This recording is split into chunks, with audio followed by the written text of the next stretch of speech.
So ह्या पंत्या मी कुठून घेतल्यात तुम्हाला दाखवलंच आहे लास्ट व्हिडिओमध्ये.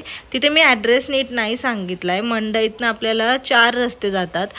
मंडई मेट्रो स्टेशनपासनं, मंडई मेट्रो स्टेशन 3ऱ्या गेटपासनंचं मी रस्ता सांगते तुम्हाला.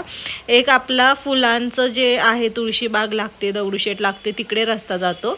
दुसरा आपला महाराणीच्या साईडला रस्ता जातो, महाराणी कपड्यांचं दुकान म्हणजेच रविवार पेठेकडे जातो. तिसरा रस्ता आपला मंडईकडे जातो जिथे भाज्या वगैरे भेटतात. आणि चौथा रस्ता सरळ जातो जो पेशवाई वगैरे. तर त्या पेशवाईच्या रस्त्याला जातानाच त्या आजीचा स्टॉल होता, तिथून मी घेतलेला. सो दरवर्षी मी ह्या अशा पंत्या घेते विकत, रस्त्यावरूनच घेते, कोणत्या फॅन्सी दुकानातून नाही घेत. तुम्ही लास्ट व्हिडिओ बघितला नसेल तर जाऊन बघा. सो अशा पंत्या घेते, त्या पाण्यात रात्रभर भिजवते, हे मी व्हिडिओमध्ये दाखवलेलंच आहे तुम्हाला. त्याच्यानंतर दुसऱ्या दिवशी त्या सुकून देते आणि मग कलर करायला घेते. कलरसाठी मी दरवर्षी फॅब्रिक पेंट वापरते, फॅब्रिक कलर. पण ह्यावेळेस मी जरा फॅब्रिक कलरच वापरलेत, पण कंपनी थोडी वेगळी वापरली. म्हणजे हे कलर आपण कपडा पेंट करण्यासाठी वापरतो. माझ्याकडे उरलेले होते म्हणून मग मी काय हेच वापरले, दुसरे काय आणले नाहीत. अशा प्रकारे पंत्या कलर करून घेतल्यात. जे कलर डार्क आहे त्याला डबल करायची गरज नाही आहे, पण ऑरेंज कलर हा जरा लाईट असतो, सो याला डबल कलर केला आहे. येल्लो कलर पण डबल केला आहे. सो ग्रीन हा डार्क असतो त्यामुळे ग्रीनला डबल हात मारायची गरज नाही, डार्क ब्ल्यूला गरज नाही, मेहंदी कलरला गरज नाही. आता हे ब्लॅक दिसत असेल पण हा मेहंदी कलर आहे आणि हा डार्क ब्ल्यू तर दिसतोय त्यामुळे काय प्रश्नच नाही. सो हा असा मेहंदी कलर, तो पण मी कसा बनवला आहे हे शूट केलं आहे, पण मी टाकेल की नाही मला माहीत नाही आहे. जर टाकलं तर तुम्ही बघूनच घ्याल. अशा प्रकारे मी कलर करून घेते पंत्या आणि त्यानंतर डिझाईन करते. सो तुम्हीही असं काही करत असाल तर मला नक्की कमेंट करून सांगा. आणि फ्रंट डोअरसाठी मी थोड्या वेगळ्या पंत्या आणल्यात, कारण की ह्या फ्रंट डोअरला चालत नाही. आमच्या समोर आहे ना दरवाजाच्या खूप मोठी खिडकी आहे, तिथून खूप हवा येते, त्यामुळे ह्या पंत्या टिकत नाही. सो दरवर्षी आहे ना मी पंती प्रोटेक्टर पण बनवत असते. पण ह्यावर्षी आहे ना मी थोडंसं, मला त्या आजींकडे चांगलं कलेक्शन दिसलं आणि त्यांची पण विक्री व्हावी म्हणून मग मी त्या पंत्या आणल्या. आणि लाईटिंग दाखवते.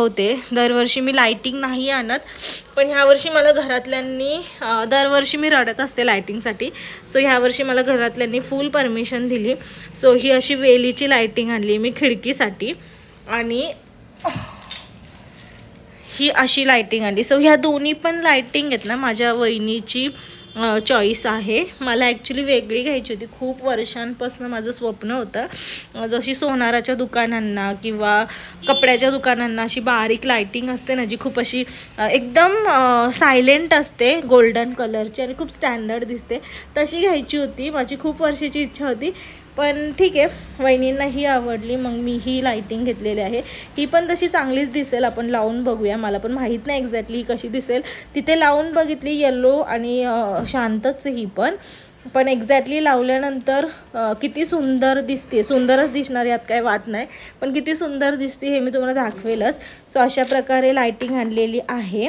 त्यानंतर इथे आकाशकंदील आणला आहे. हा आकाशकंदील असा तुम्हाला विचित्र वाटेल, पण लावल्यानंतर खूप सुंदर दिसतो. हे यावर्षी नवीन व्हर्जन आहे. हे तुम्हाला खूप रस्त्यावरती पण विकायला दिसला असेल आणि मला ॲक्च्युली आवडलेला 1800चा होता, पण तो खूप महाग होता, सो मी हा आणला.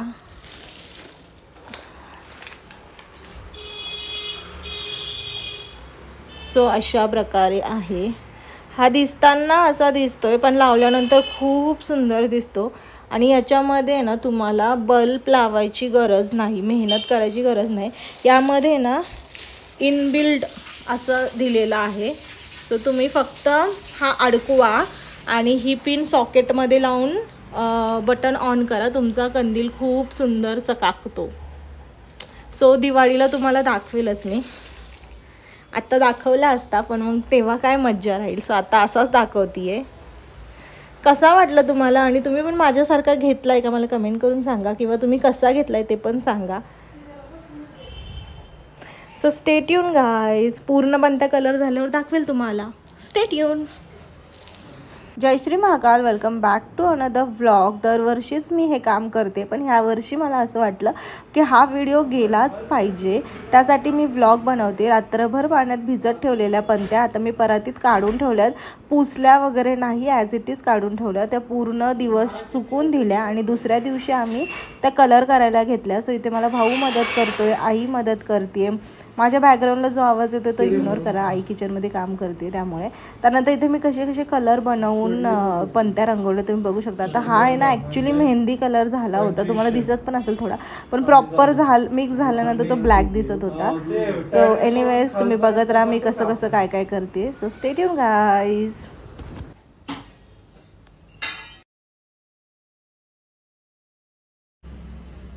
सो फायनली सगळ्या पंत्या रंगून झाल्यात आणि मला साथ दिलेली आहे आई साहेबांनी. बिचारी माझ्यासोबत बसली एवढ्या तास. सो अशा प्रकारे पंत्या रंगवल्यात. कशा रंगवल्यात मला कमेंट करून नक्की सांगा.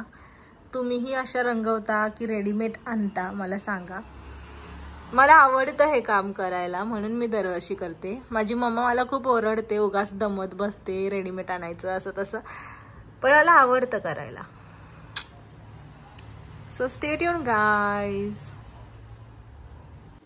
सो फायनली दोन्ही ताटं मी इक्वल केले, कारण की तेल ओतून आपण हे लावलं ना वात की मग ते आगीने ना असं चटके बसतात, म्हणून असे मी 2 ताटं केले आणि असे चिटकून नाही ठेवले, वेगवेगळे ठेवले. अगं मम्मी,